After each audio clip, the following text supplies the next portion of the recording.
Assalamu alaikum wa rahmatullahi ta'ala wa barakatuhu. Fatan mai yin lafiya. Jama'a muna son mu bada haƙuri saboda 'yar matsala da aka samu. Da yau ya kamata a ce an saki trailer ɗin abadan, but due to some technical issues dole za mu ɗaga, ba haka muka so ba. Amma babu yanda muka iya. Abin ya fi ƙarfinmu. We tried our best.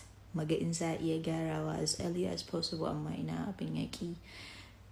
So a taimaka a yi haƙuri, yanzu trailer ya koma 18th insha Allahu, while second film in ya koma 24th insha Allah. So dan Allah a yi haƙuri, but insha Allahu dai it's going to be worth it. A yi haƙuri, wallahi ba mu so haka ba mu ma. Amma dai damu da yadda muka iya, da Allah ya tsara haka za a yi. Thank you.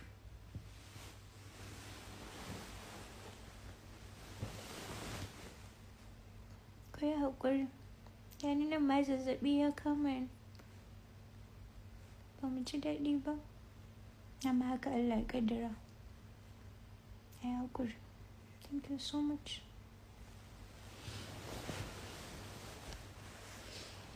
So, ai haƙuri da Allah, a jira dai har 18th insha Allah, kamar gobe ne, kwana 3 ne ƙari.